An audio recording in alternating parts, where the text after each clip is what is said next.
શહેરમાં આવેલ દશેરા ટેકરી ખાતે સરસ્વતી માતાજીના મંદિરે નવરાત્રી મહોત્સવના આયોજનમાં શહેરીજનો ગરબે ઘૂમ્યા હતા।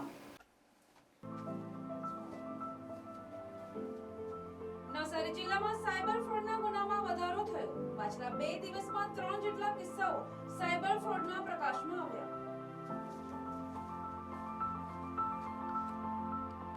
હાલ માતાજીની આરાધનાનો પર્વ નવરાત્રી ચાલી રહ્યો છે, ત્યારે નવસારીના દશેરા ટેકરી ખાતે આવેલ સરસ્વતી માતાજીના મંદિરે પણ નવરાત્રી મહોત્સવનું આયોજન કરવામાં આવ્યું છે, જેમાં શહેરી ગરબાની રમઝટ રોજે રોજ જામતી હોય છે, તો મોટી સંખ્યામાં શહેરીજનો ગરબે ઘૂમીને માતાજીની આરાધના કરી હતી। આ નવરાત્રી મહોત્સવમાં ધારાસભ્ય સહિતના આગેવાનો પણ ઉપસ્થિત રહેતા હોય છે। આ નવરાત્રી મહોત્સવ માટે અનેક લોકોનો સામાજિક અને આર્થિક રીતે ખૂબ જ સહયોગ મળતો રહે છે।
દક્ષિણ ગુજરાતમાં એકમાત્ર સરસ્વતી માતાજીનું મંદિર દશેરા ટેકરી નવસારી ખાતે આવેલ છે અને આ મંદિરના છેલ્લે 39 વર્ષ પૂરા થયા છે અને અહીં દર વર્ષે નવરાત્રિનો ઉત્સવ ખૂબ ધૂમધામથી કરવામાં આવે છે અને આ ઉત્સવ ઉજવવા માટે તમામ દાતાઓ કોઈને કોઈ રીતે અમને મદદ કરે છે.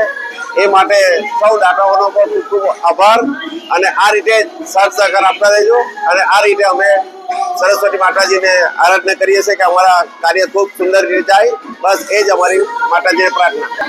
નમસ્કાર, હું રમેશભાઈ કલવિયા. દશેરા ટેકરી નવસારીમાં આવેલું સરસ્વતી માતા મંદિરે શરદ નવરાત્રિ અમે 38 વર્ષથી ઉજવતા આવ્યા છે અને માતાજીના શેરી ગરબાના રૂપે ગરબા રમીને આનંદ લઈએ છીએ. અહીં નવસારીના નવજુવાનો, બહેનો, આજુબાજુના દરેક ભાઈઓ બહેનો આવે અને પ્રેમથી માતાજીની નવરાત્રિનો અમે ઉત્સવ ઉજવીએ છીએ. બીજું કે નવસારીમાં આવેલું સરસ્વતી માતાનું મંદિર આજે 38 વર્ષ પૂરા કરી દર વર્ષે જેમ અમે આ વર્ષે 2025માં પણ ઉજવી રહ્યા છે. એનો આનંદ છે. મારા સાથીઓ અને સરસ્વતી મંદિર ટ્રસ્ટ તરફથી અમે વિવિધ બાળકોને ચા પાણીનો નાસ્તાનો વ્યવસ્થા કરીએ છીએ અને ફંક્શન લઈ ફેન્સી ડ્રેસનું આયોજન કરીએ છીએ. આ નવરાત્રિના 9 દિવસ અને પૂનમના દિવસે માતાજીના ગરબા થાય છે અને અમે લોકો ધન્યતા અનુભવીએ છીએ. Thank you very much. Bureau report NTC news Navsari.